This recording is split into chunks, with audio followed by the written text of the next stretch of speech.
Hey guys, welcome back to another aquaponics update. It's been a while. The last update I did was back in November 2018, and it was a 2-year anniversary video. Needless to say, I didn't make a 3-year anniversary video because nothing really changed. For the most part, it's just been an aquarium and not an aquaponics system, so I haven't really been, feeling confident or whatever about talking about that, because that's not what the project's all about. Anyway, the short story as to what is delaying the progress is the resources. I believe I can engineer this right if I didn't have to worry about the cost of it. It's just part of research and development, I guess. But without having those resources, it's just been sitting here. So basically, for the last couple odd months now, I've been really telling myself, just do whatever I can. Just do something. Something's better than nothing. And use what I have and just let it be. And so I've actually got some new developments. I'll get into it from the bottom and I'll work my way up to the top. And I'll take you on that journey. Other than that, yeah, let's get into it. Alright, we're going to come down to the floor here and show you the new sump tank.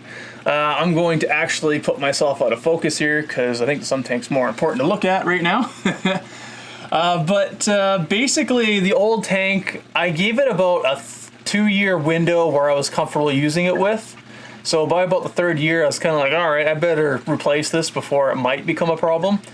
And actually, when I took it apart and looked at it, there was no signs of any problems, but I still didn't feel comfortable with it. So back in the summertime, I think it was, like 6 months ago, I found this at one of the pet stores on sale for like 50 bucks. It may have actually been less than that. It may have been like 40 bucks. Something I couldn't walk away with. Well, I walked away with it. It's not perfect, but it's safer. I feel like I got probably more usable tank space in here, so it is technically like an upgrade. However, if I could build my own custom tanks, there's a lot of potential volume space that I could get more out of. And because at the end of the day, this is the bottleneck of my system. This is where if I turned off all systems, all the water has to drain somewhere safe, and this would be like the max capacity. So that's what I'm limited to. But I do look forward to, when I have the resources, to put in a substrate in here and potentially putting in some other creatures like shrimp and whatnot to give this some life as well, because why not?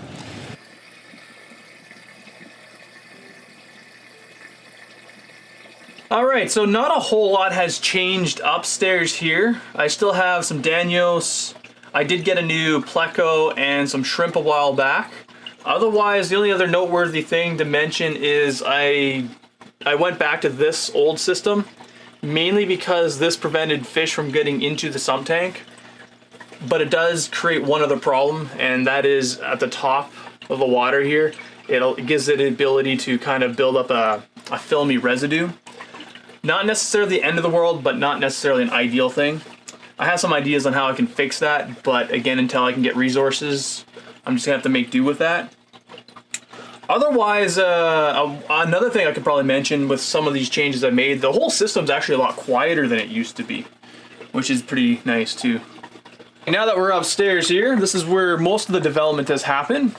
And in a nutshell, what I ended up getting is a bucket from work. It's basically it's like a fruit pail, I think is what it was. Can't remember how many liters it was, but it sat in here pretty well. And how I have it plumbed is I'm using the existing line, and I'm basically just putting water into the bucket, and then it just leaves the bucket once it's full.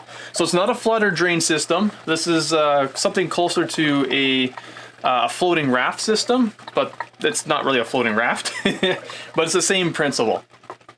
I also have it plumbed up in the back here. I can't really, well, maybe I got some B-roll. I'm using the old buckets as a secondary catch system, if you will. So that way, if there was any spillage or if something were to happen, I've actually got a little bit of insurance on that. And then I have a secondary drainage back here. So for the most part, I don't anticipate that'll be a thing, but so yeah, in the long run, I want to do something completely different up here, but in the short term, for what I'm paying for it, I can at least get back into the aquaponics thing and have something going on here. And the other thing that I also did, in raft systems, traditionally you don't aerate your roots, but plants they need oxygen to the roots. There's some science behind that I won't get into. So what I ended up doing is I took my fish bubbler system and I'm bubbling the roots. And in systems that I've seen online, for those that do and don't do it, it's almost like the plants grow twice as fast. And I figured that's probably a good thing to have, so I'm doing it. I got the parts for it. Yeah, other than that, the only other upgrade is I added some foil to the top, and obviously I've added foil to here. That helps with improving the light that's going on in here, but it also, particularly on the bottom, it helps because roots don't like light. I gotta get unlazy. I gotta fix this as well. I gotta make sure this is covered up. But the goal is this bucket's gotta be, black out. So that way the roots don't feel like they need to, I don't know, roots don't have feelings, but they don't like light. So I wanna make sure they're good. Another cool thing is I have actually 2 buckets here, right? And all I need to do is get another bucket, possibly another bulkhead, and maybe like a couple of little parts to kind of put it together. And I will have 2 grow beds systems going on in here. So I'm testing this one out first. We're gonna see where it goes. And quite possibly in the spring when there's more plant varieties, I will look into something different. I'd really like to put mint in here. I think mint would make things smell really nice. I want a minty smelling home. All right, I want to end off and just say that I've been disappointed for not doing this a long time ago. A lot of things have been going on in the last, year and a half or so. They're really bad excuses. This is something that I want to be proud of, and I haven't been able to be proud of it for a while. So what I'm hoping is this will work well. I'm not anticipating any major problems, and if it works well, I can duplicate it into the spring, and again, by summertime, that should be plenty enough time for me to, go, okay, yeah, proof and concept, it's done. It works. And then from there, I would hope to, not necessarily in 2020 or even 2021, but eventually take this experience and this hobby, if you will, and try to scale it up thousands, millions of times. But that'll be more of a midterm goal, something that I'll probably won't realistically be able to do for a few years. I have a lot of other things I want to do before I do this. But setting up my my videography business, if you will, video marketing. I think that will have a much larger impact with some other goals that I want to get into. But this has still always been and always will be one of those big goals that I have going forth into the future. I mean, if I were to just briefly cap on why, is I believe this is the future of farming. And I believe if people want to be independent, if we want to have independent cities and whatnot, we need to have our own control of energy. And, this is energy. This is where we get our calories from. This is where we get our nutrients from. So if we're dependent on getting our energy, our calories, and our food from other countries around the world, that means we're dependent on whatever systems that it takes to get there.